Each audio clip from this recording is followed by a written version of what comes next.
So, as with any build, we've got to start by milling our lumber, and we do that at the jointer, flattening one face and one edge. Then it's over to the planer to flatten the opposite face so that it's parallel with the one we just jointed. And finally to the table saw to straighten the final edge. So for this project I started with the base of the table base, and I glued this up in two different sections so that I could run each half through the planer and then glue the two halves together at the very end.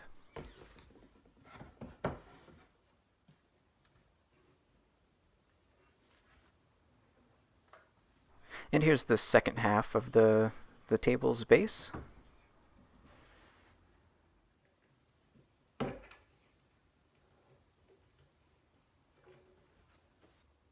And after getting them to their final thickness at the planer, I can glue the two halves together.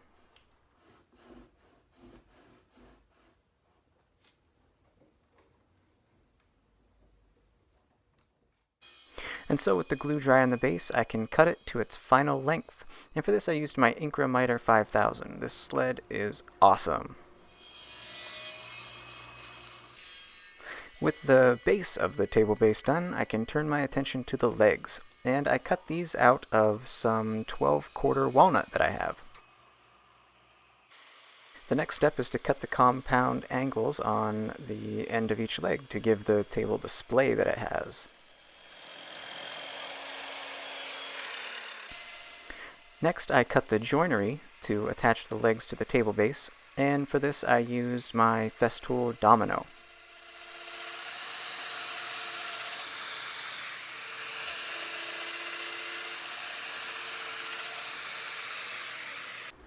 And then I can go ahead and test fit everything to make sure all of my angles are correct. And to help hold these legs in, I countersunk and screwed a screw into the inside corner of them just to make sure I wouldn't break them off.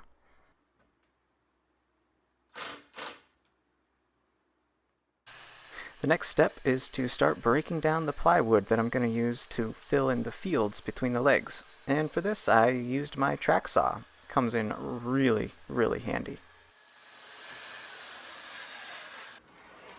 And so with the plywood broken down into more manageable pieces, I can mark out its final size, and again, I'm going to use my track saw to make the cuts.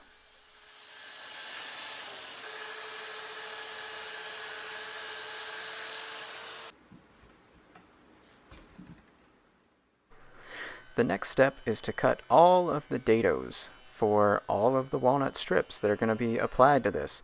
These dados are about an 1/8 inch deep and 3/4 of an inch wide. And I had to cut a lot of them.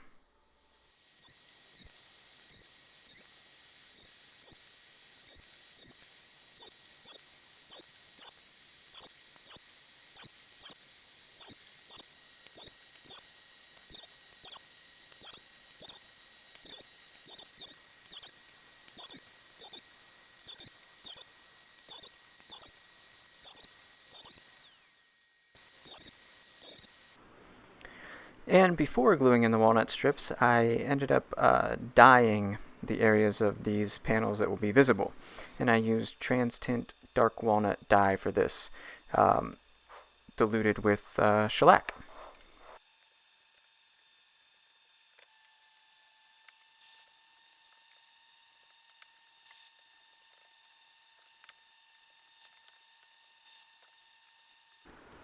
Next, I cut a ridiculous number of walnut strips, 3/4 inch square, and started applying them to the panels and cutting them to their rough length.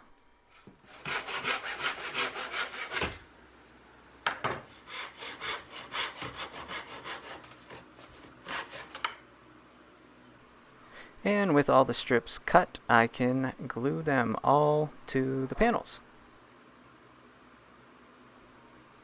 When I cut these, I made sure that I had a nice snug fit so that I would have to use minimal clamps. As you can see here, I just really need a little bit of blue tape on a couple of them to help hold them in place. Next, I used my track saw to cut them down flush with the sides of each panel. These things are so handy. The next step is to cut these smaller panels in half so that I can mortise for some hinges. These will have doors in them that lift up so that you can access the inside of this table base. And I always enjoy mortising hinges by hand. It's easy and fun.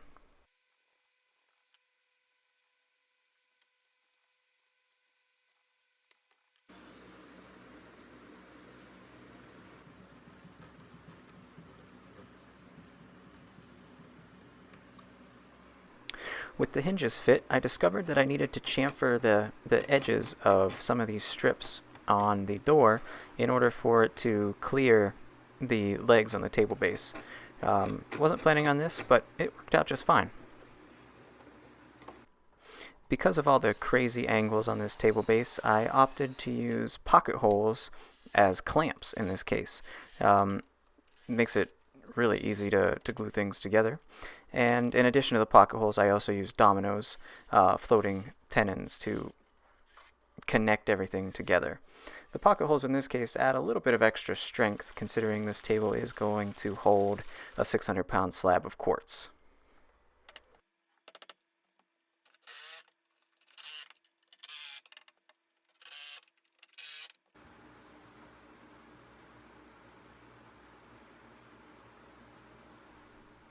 And so with all of these sub-assemblies completed, I can actually start gluing this thing together. So I'm gluing the dominoes into the bottom of each leg here, and gonna start putting it together.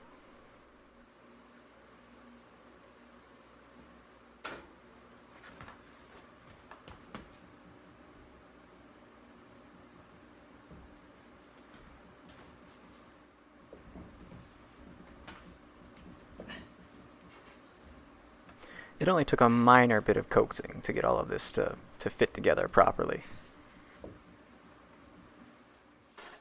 This was sort of an intense glue up considering I had to get all 4 panels put in place before the glue dried on anything. So for the short panels I did the exact same thing. I used dominoes and pocket holes.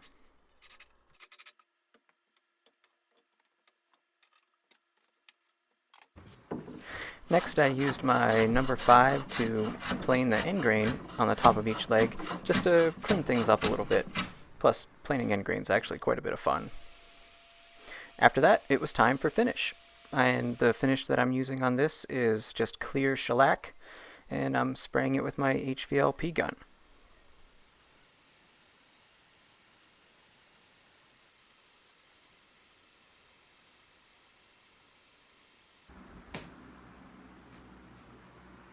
And this is it, all finished and ready for delivery. I'm pretty happy with the way this one turned out. It was challenging, but also a lot of fun.